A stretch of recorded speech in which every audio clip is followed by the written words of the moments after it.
Hello everyone, welcome. My name is Pestridge. Welcome to the next video in the directory series of P3D. Today we're looking at the landscape and world of P3D. We're going to be looking at the scenery library. We're going to be looking at add-ons and how the P3D sort of world works, how to update it, what add-ons to get for the best use out of it. Now, first things first is you really want to know what kind of pilot you want to be. Because it's going to really dictate what kind of add-ons you get and what settings you have set here. Now, what I recommend when you first load in and go around first is load into the default sort of setup profile first and see how you perform in that. You should be able to get 60 FPS if your system is set up in the way we discussed in earlier videos with hardware anywhere in the world, even over London. And I really recommend just sort of doing a few flights in a couple of different airplanes so you can sort of monitor how your performance is in the sim, and there is a link down below into my Discord monitoring your temperatures of your CPU as you're using the sim. So as you can see right now, my temps are in the 40s, 30s and 40s for my CPU, but as we get into the sim, these may spike up even further, and after a while, the more your CPU is used, the higher your core temps get, no matter what, even if you've got cooling or not, because you know P3D flight simulator is very intensive on the CPU. It's doing a lot of calculations, and it's, you know, we've actually designed it to sort of throttle and give us performance when we need it as well. So it does take a hammering, is what I'm saying. Before we get into that, let me just show you and go through with you how the P3D world is created. P3D consists of a terrain system built within the sim, and it basically has 8 main data components of elevation data, imagery, land classification, water classification, regions, seasons, population density, and the vector data. Now, every single one of those components that I've just mentioned is totally replaceable from the default that what you get. All sets of data can be replaced in whole by new data, and you know it's totally up to what type of plane or pilot that you want to fly in. If you're flying commercial airliners, you know, at 42,000 feet, the trees and buildings down below you probably won't even see until you get low enough down to where they will pop in. But again, you're still not close enough to see great vasts of detail. So do you really need to replace the trees and the buildings from default? Like, default buildings, I do believe, look okay, but what some buildings and tree programs do is introduce more models, more buildings than what the default is. The default does actually give you quite a lot, and when you tweak the CFG file, you can exactly set how many will pop in at any one time. But what buildings, like for instance buildings HD from Orbex does, is introduce more models as well. So sometimes add-ons, like, they can enhance your sim, but they can also drag it down with performance problems or other issues introduced in. I'm still not convinced on a lot of older add-ons that I've used in the previous versions. In version 5, it actually benefiting, and I'll get into that in a second when we get to it. But just to let you know, as I say, that the P3D world, which this isn't it, this is just a model representation from Pro ATC, it's split into these 8 main components, and each component has a different layer associated with it. So let's zoom in here to Florida for a second here, and Florida state here, as we see, is made up of the 8 components of what I just said, you know, and I'll put them on the screen here. You got your elevation data, imagery, land classification, water classification, regions, seasons, population density, and vector data. Each one of those layers, it has also got sort of a layer assigned to it within the sim as well. So each one of those 8 components that I've just mentioned like has a mesh assigned to it, a land classification assigned to it, texturing assigned to it, and also vector information assigned to it. So all of that's totally replaceable, you know, from the default. So what we can do is I'm basically going to show you there's 3 ways in which you can run your sim. You can run your sim in default mode where you don't replace anything of the world and you just put planes and airports in, and you still will have a very nice sim, especially if you're flying airliners. Things will still look very nice and very good. I don't know if anybody actually does do that, but I will do a video where I do just add in airports and airplanes and keep the default sim in, and we'll see what a flight actually looks like. So that's one way to run the sim. The second way is to throw in photoreal texturing, but photoreal is basically satellite data of the actual area. So True Earth Florida is a product from Orbex that uses this satellite data in that product. You can actually get that satellite data yourself for free. I have shown videos in the past of how to do that and import it into the sim yourself, updating this whole entire state of Florida. You could also go to a website called Mega Scenery Earth that also has all of these photoreal sections. So if we go to there, and the Florida here, as you can see, the photoreal data, like it is actually the satellite data of that area. So, you know, you get the actual world in the sim, you know, and it's a lot better looking than the default, or even replacing it with the third option, which was replacing Florida not only with True Earth, but also like just changing the land class and the textures at their base, which is the third option, using products like Orbex, Global Base, Global Vector, and the land class for North America. That's another option as well. This basically, using these 3 products combined, will completely change not only the textures of the area of Florida and the vector data of the area of Florida, although this global vector is no better than the default, so don't get it for that. I suggest getting it just for the beaches, golf courses, parks, power lines, wetlands, and the railways, and then untick all this except for bridges. There is actually a better vector pack than this one, which you can get from Creative Design Studios for version 5, and it's called Black Marble Vector, and this replaces the vector data at default with 100% true to life one-to-one roads and rivers and beaches that are more high quality and better accurate than Orbex and the sim put together. You do need the base pack first, which replaces your night lighting textures and increases them to make them look better, but these 2 alone will really increase the visual fidelity of your sim by far. I really highly recommend them too, more so than anything else. But Mega Scenery, you can change entire states out, and then you don't even need to run vector data, land class, or global textures, because you just run this, and it's down to 1 meter per pixel in resolution. So you basically can set your texture resolution to 1 meter and it will load at the highest quality. I do recommend that as well.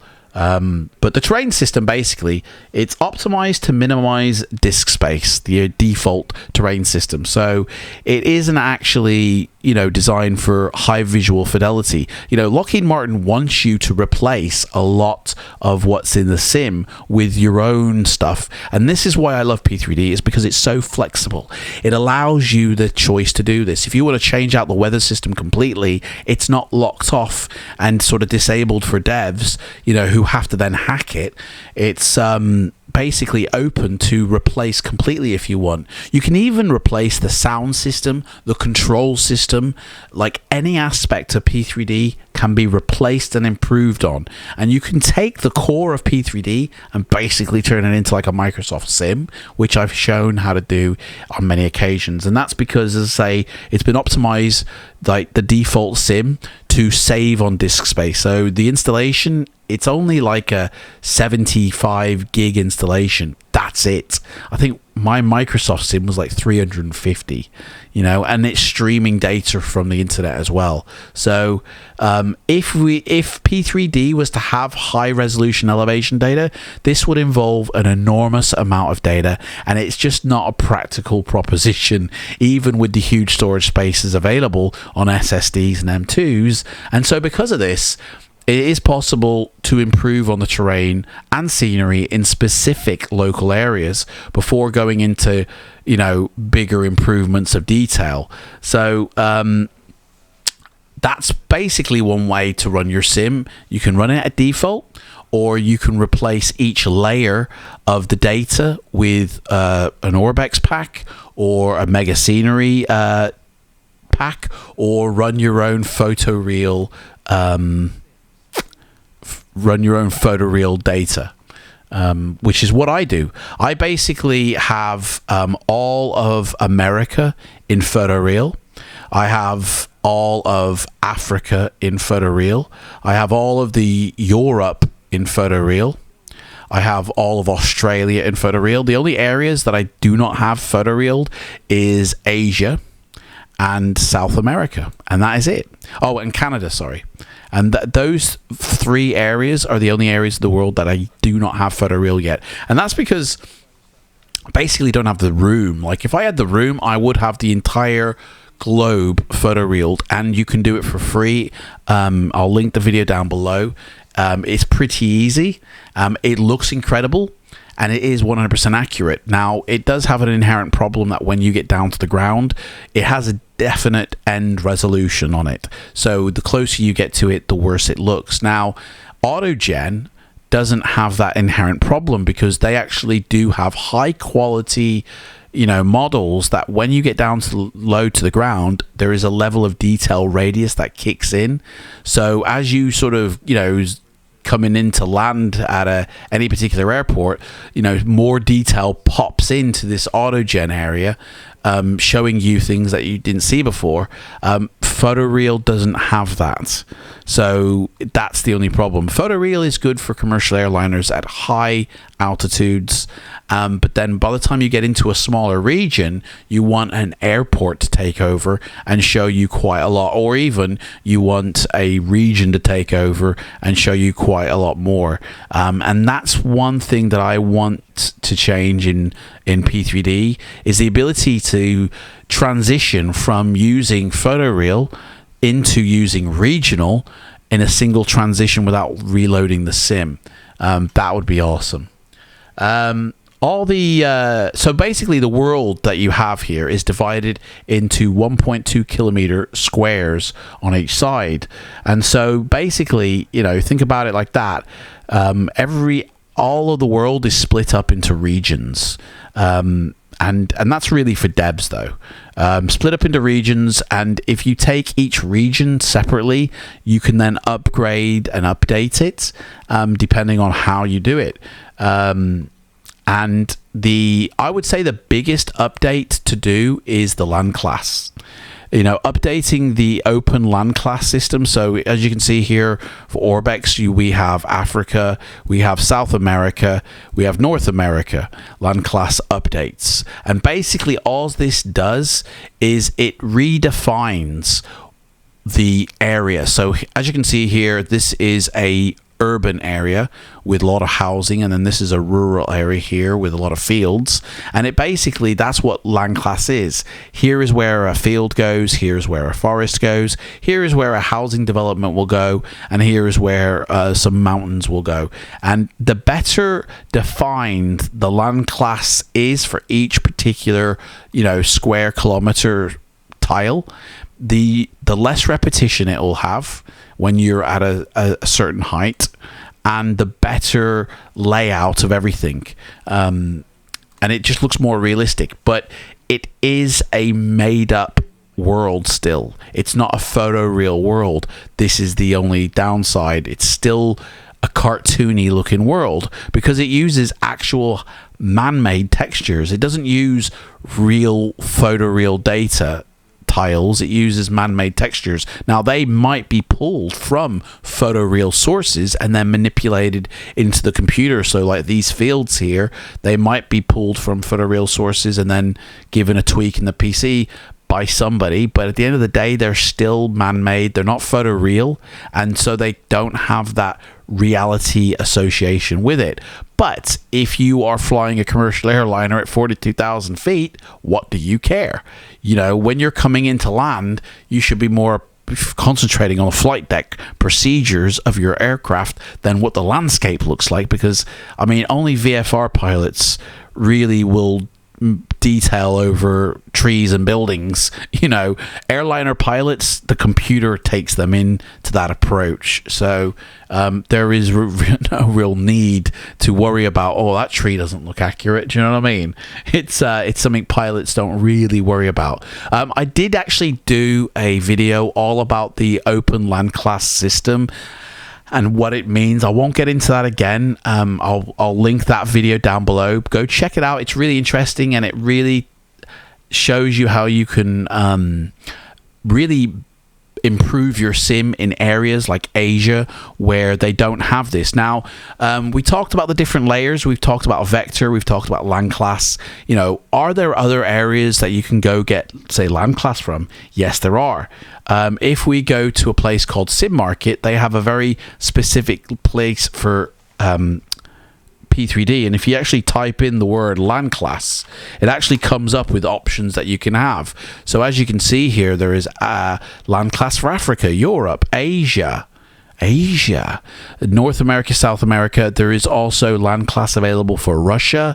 You know, you can actually fill your world with areas of land class that don't have it for anywhere else.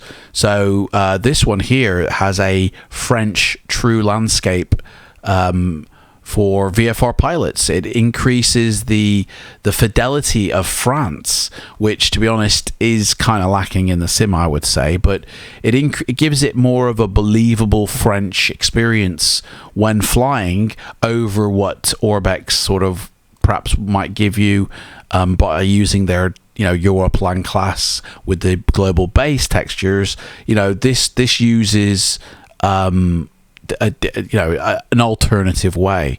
I use photoreal for France, so I actually have a realistic looking France covering my area. But that's one option. Another option, if you type in say mesh, will bring up what meshes you can use. Now, there is really only one mesh I would recommend, not any of these. These look like regional meshes, so somebody's wanting you to purchase mesh per region, which you can actually get a global mesh on Sim Market. You just got to hunt for it, I guess. But basically, I mean, if you type in,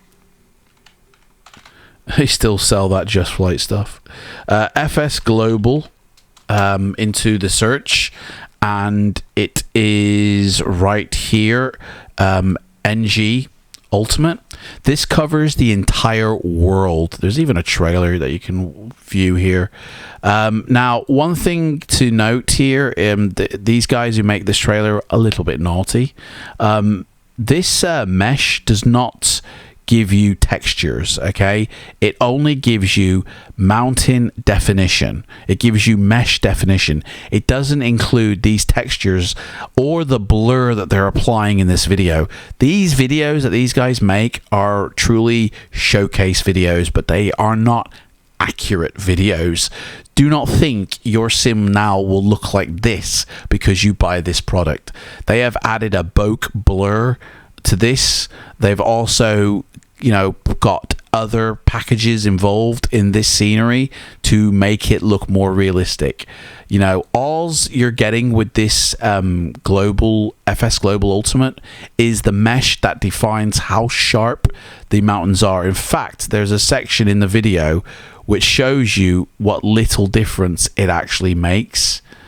It is a good program and I do actually recommend it, but there is a section here where you see default versus, here we go, global versus default. So there's the default there, okay?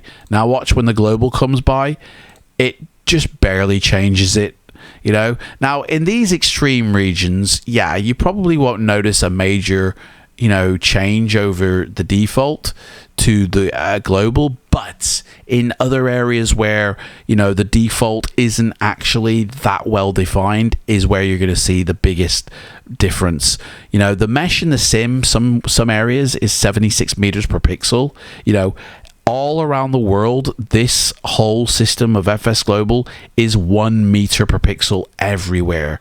So you're actually getting a more, I would say, a more unified sim by getting this mesh system than not having it and having a world that sort of is up and down, you know, in its mesh data. So that's basically, you know, mesh, vector, and Autogen textures. Those are really the main components. You've got Mega Scenery Earth. You've got various packages of landscape here. If we go to scenery, that you can purchase from Sim Market to enhance your world. You've also got, you know, vector packs that you can purchase to enhance your world. You've also got texture packs that you can purchase to enhance your world. Whatever you do, though, I do recommend you kind of, you know, having like a map style like this to sort of state what you have got, because it can get very confusing after a while. You know, you might forget what you've got and go, right, have I actually got somewhere for Africa? Yes, I have. I've got photoreal Africa. I've got land class in South America. You know, I need photoreal for here. I need photoreal for there. You know, I'm missing photoreal for this and that. You know, it can be confusing after you've bought a few hundred pieces of add-ons. But at the end of the day, the amount of detail you put into your sim is down to you. P3D is flexible enough to look as good as you want it to or as rubbish as you want it to, and it is truly down to you to decide how good your P3D is going to look. It makes me laugh when I see comments on Facebook or YouTube where saying, oh, P3D looks rubbish, it looks like a cartoon, and it's like, well, you haven't taken the time then to make it look good. You know, I can make it look like Microsoft at the end of the day. I truly can, and there's videos on my channel that showcase that. It's only going to look as good as you want it to, you know. Don't forget, the whole world is made up of a tile system, and each one of these tiles is defined by land class areas that are like 1 mile wide, and so it's only going to look as good as you update it, you know. But you can use the file system within this grid to update particular regions if you want, and keep track of what regions you have got updated. Like, this learning library is very, very good for giving you the knowledge and the details to update a lot of stuff. You know, like, it teaches you here about the vector data, you know, and how you can increase the data for land class. You know, it tells you every land class area. It even tells you what you can do with the bathymetry of the water. you know, and how you can navigate the seas underwater. It's honestly, this learning library is amazing. I mean, I recommend go checking it out. That's basically the world and the landscape of P3D, which I did say in the last video we were going to go back to Texas to have a look at, so we will do that. So here we are in Texas now. This is default Texas, and as you can see, I mean, it looks like there's potholes everywhere, to be honest, but the landscape's just okay. I mean, it doesn't really look that repetitive, although the watering holes aren't accurate to what they are in Texas in real life. These watering round little lakes everywhere is actually fields that are registered as like water fields, which you'll see when we go to Mega Scenery, which is what we'll be using for the rest of this video. But this is basically default P3D. It's not too bad, but it's not too accurate, and it can be improved upon with Mega Scenery Earth, which is what this is here. So here we are returning back to Texas, and as you can see, you know, even at this low altitude of 5,000 feet, the ground textures are so much more varied, much more, I think, realistic as well, and actually contain, like you can see the farmhouses there, but actually contain what this actual landscape should look like. As opposed to the generic green texture. Even though the green texture was of more high quality, I believe it was at a proper 4K resolution, whereas these textures aren't. These textures are more realistic. With this is the actual photo of the landscape. So for me, this is more realistic. So I mean, I will be going into detail in this of like how you can bring in photoreal. In fact, I did a video on it, how you can actually put photoreal mapping into your sim. So there's a link down below. If photoreal is an option that you want to explore, Mega Scenery is a great place to start because they've mapped the entire USA in photoreal. So already you've got somewhere to go to get your photoreal from. But for the rest of the world, there was a site called Italy Photoreal, Weebly.com or something like that. Now they had a lot of photoreal stuff as well, but sadly, a lot of it now isn't actually hosted on that site, and it's no longer available. So if you didn't grab it when it was, which I did, then sadly it's gone. You can't grab it now. So I have all of America in photoreal, all of Europe in photoreal, Australia, Africa. The only section of photoreal that isn't covered in my sim is Asia, but I luckily have got some add-ons for Asia, like the land class data that covers that area, to make it look a little bit more realistic over the default. Now, there is nothing wrong with default. I will say default textures are actually pretty good. There is an improvement been made, you know, in recent versions of the default textures, and there is absolutely nothing wrong with default, especially if you're flying at commercial airliner height. The textures down below, yes, they'll begin to look repetitive, but again, you're a pilot looking at your flight deck, not at the landscape. So if you're down below in a Cessna, then yes, they can perhaps look a little bit, you know, boring and not as realistic as, say, getting something else like this type of photoreal data. I don't actually recommend if you're in a Cessna, because this only looks good really at certain heights off the ground. So if you are, you know, 3,000 feet off the ground, actually this looks a bit pixelated and it doesn't look as good. But if you are flying, you know, like we are at let's see here, 13,000 feet, it actually looks better here than it did down below.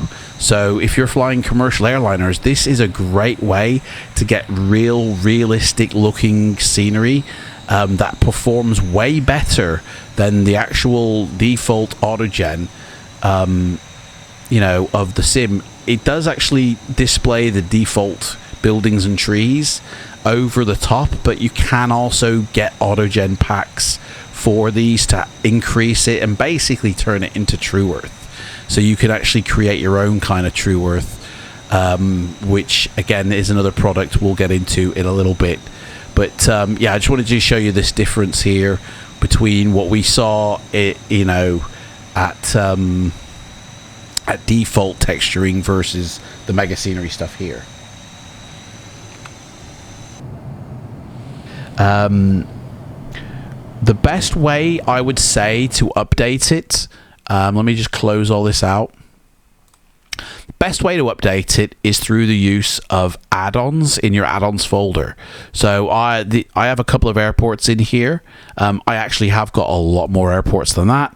I indexed them all here, but these are just simple link files. The actual airports themselves are all positioned here, you know, linked via those directory link files here.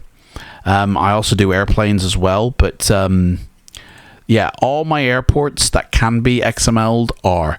And the way that I run my sim is when I want to go flying, I grab an airport and I just literally drag and drop it in. Now that airport will be in my sim when I load the sim up. And let's load the sim up and I'll show you what my scenery library looks like.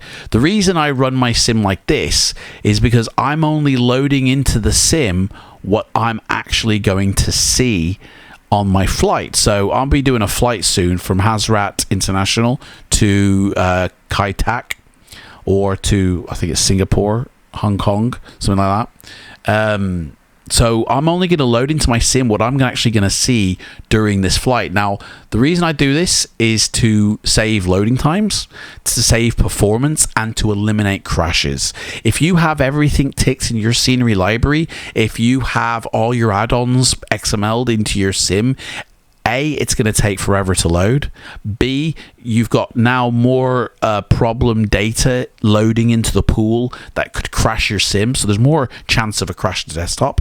And when you load into your sim, it loads things that are in a perimeter around your avatar.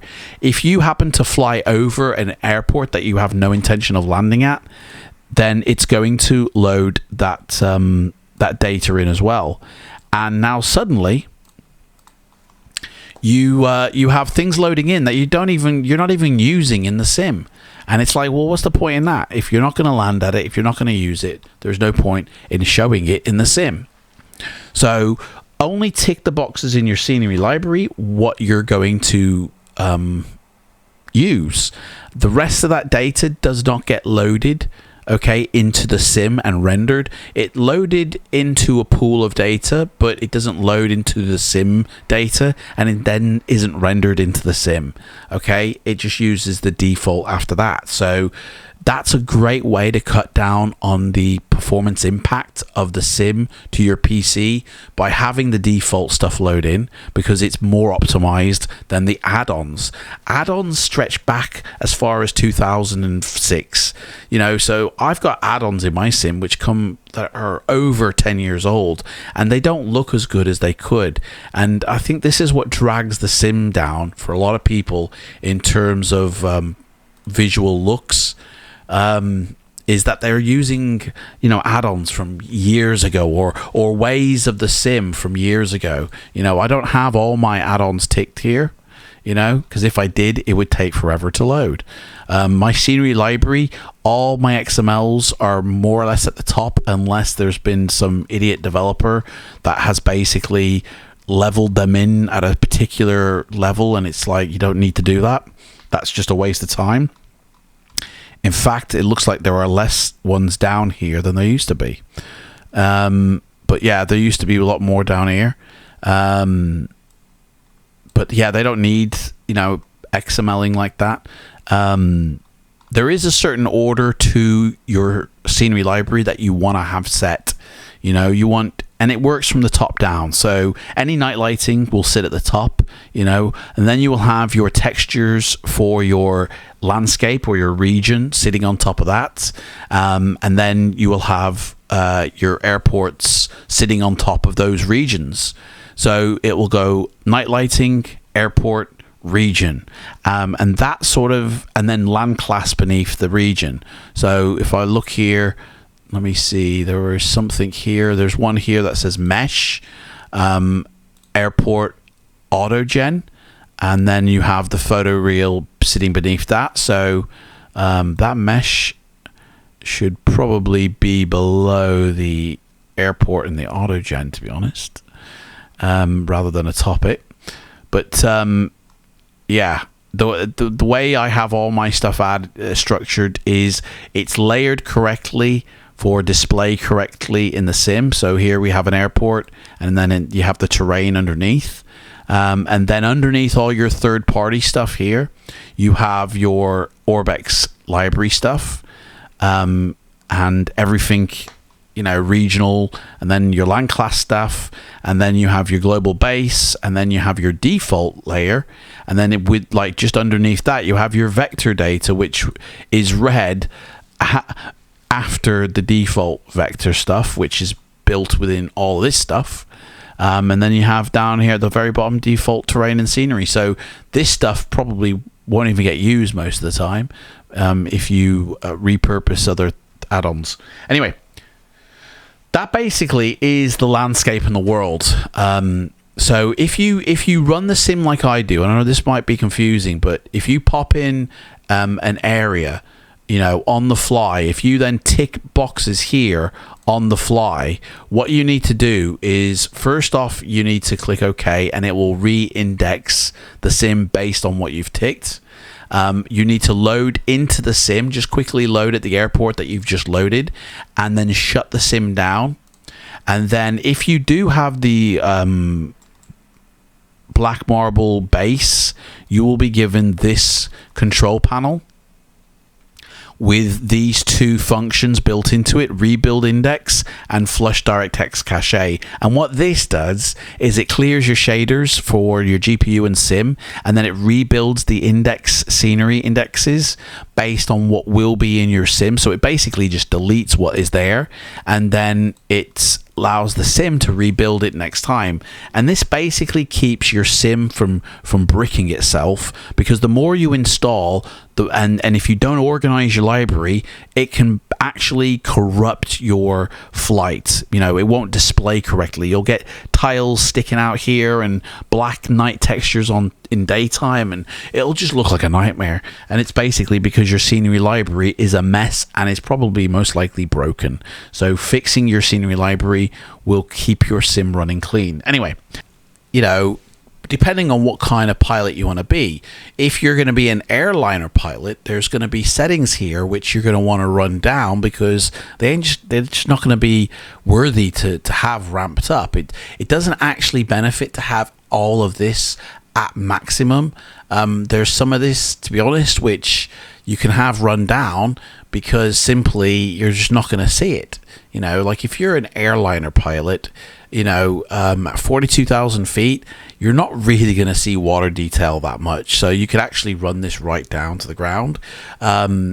You could also run the amount of buildings and vegetation that you actually have. You can run that at a lower amount, and have your draw distance put right to the top, because that's going to be more important to you. But if you're a VFR flyer, if you're flying at like 7,000 feet, your Autogen draw distance doesn't need to extend off hundreds of miles.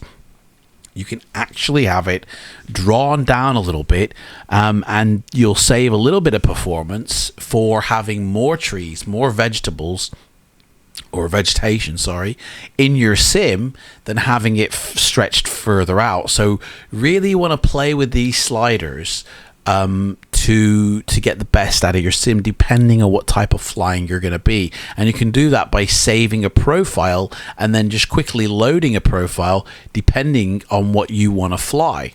Now, there are some that you can actually have and at default, have it for every flight, no matter what. first off, like the level of detail radius can be maxed out completely, as can scenery complexity, although I put mine on very dense, because maxing it to the very top doesn't actually do anything. A lot of developers, a lot of add-ons you'll find were sort of engineered for P3D version 4, and having this slider put to the top in P3D version 4 is the same as having it on very dense, and I dare say a lot of airports haven't got a setting to go beyond very dense, so there's kind of no point. This is the top value for what I feel is P3D version 5 anyway, so having it going further beyond doesn't really make a difference in visual difference. So I have mine set for that. But these two top settings here, you can actually have maxed out no matter what type of thing you're going to fly, as well as use high resolution terrain textures. Have that ticked. If you're a black marble user, which we'll get into in a different video, road lights need to be on 0. And I recommend that only these 3 tick boxes for reflections, to eliminate errors and problems, and special effects can go on high regardless if you're what kind of airplane flying you're doing. This doesn't really have that much of an effect. Your GPU handles out this, and it's very minor.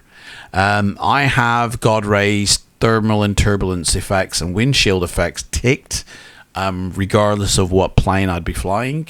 And my enhanced atmospherics, now if I'm flying a Cessna, if I'm flying a low hitter in terms of performance, like basically anything but my commercial airliners, I have this set to high. If I'm flying a commercial airliner, I'll set it to medium or even possibly low if I have to, in order to, you know, keep my frame rate. But medium for me is kind of generalistically the setting I use, and I'm happy with those results. The Autogen Density, for me, again, I don't feel that there's any real benefit for going higher than very dense. I don't even know if certain airports or have been sort of encoded to use a more higher slider setting, but this is really pertaining to your landscape of buildings and trees anyway, which obviously has had a higher set coding, but in all honesty, very dense is very dense. Running this higher is kind of like, yes, you might be getting more, but it's not that much of a difference, but the performance hit is.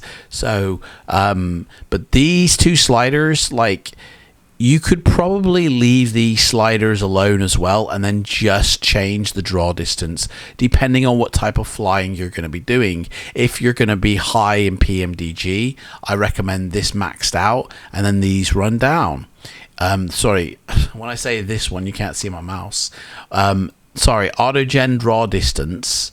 I recommend this one being maxed out if you're a commercial airliner, and you know, these 2 sliders for vegetation and building run down, you know, if you're in a commercial airliner. But if you are a VFR flyer, if you are, you know, flying low, then this one can be run down, and then these 2 can be maxed out for the vegetation in the building. So you want to change them depending on what you're going to fly. Tessellation Factor. Now, if you do run this down, it will increase the performance of your PC. But in all honesty, this basically is how many pinpoints of data in your mesh. It's kind of like your mesh resolution, but it's like a mathematics for your mesh resolution. Like I kind of use this on Ultra all the time, but if you need performance, and you don't really want to change anything, run this down to medium or low. Your performance will increase, but then your terrain won't look as sharp. And it's basically using less points of data, kind of like your mesh resolution. What is it set at? Now, most people will tell you 10 meters is actually the preferred setting, because like setting it at 1, I just don't recommend at all. The data has been increased for its resolution in the mesh, but a lot of airports haven't, and so if you set that to 1, which is the highest level of mesh I have in my sim, I use the FS Pilots global mesh.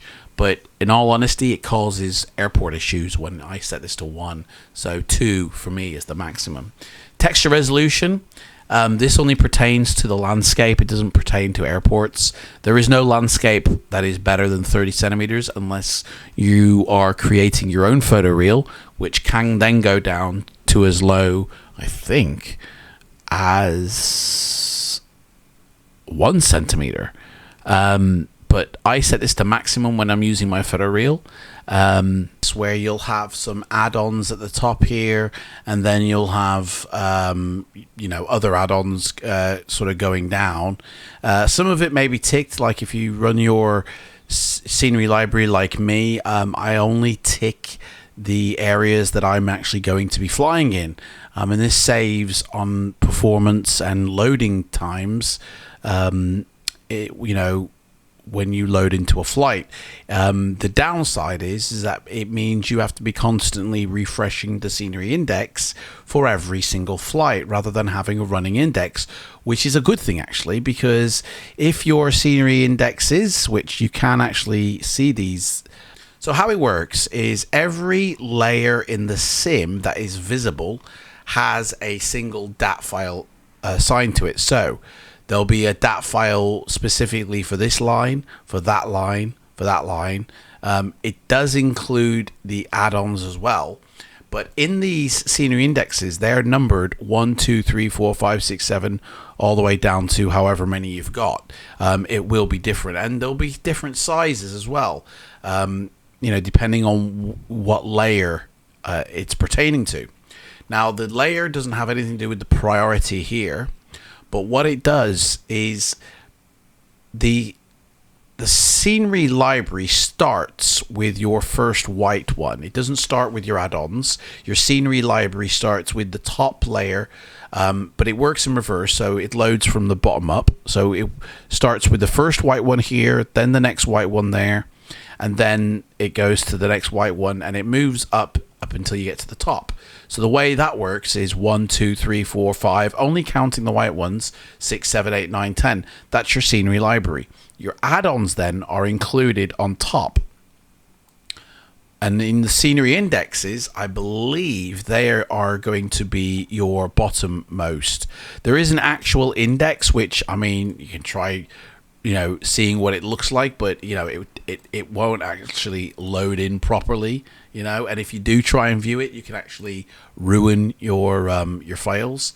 But basically, these indexes can get corrupted because they're simple DAT files, they're database files, so they can get corrupted over time. So if you what I'm trying to say is, if you have everything ticked all the time, eventually your sim could lock out, because if its DAT file corrupts, it's not going to load that layer, your sim will stall, and then you won't actually be able to load in. So to save all that hassle and to save loading times as well, just tick the areas you're going to fly in.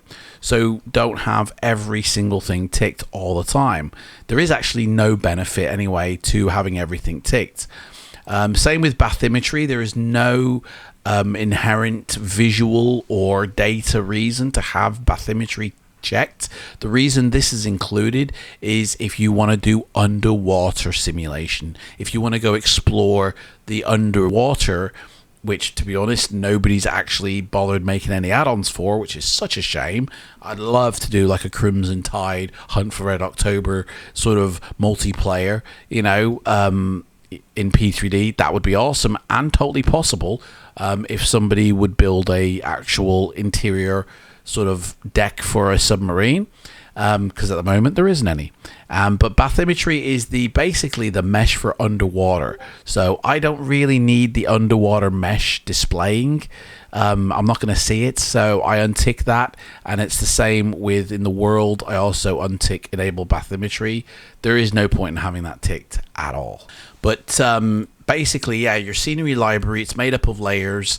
The way I run mine is anything that is a scenery item, basically anything here in white, I either have it in one of two locations. I either have it on my P3D drive in the add-on scenery section, which has basic scenery and texture airports or areas. So anything that says scenery or texture, you could literally load this from anywhere.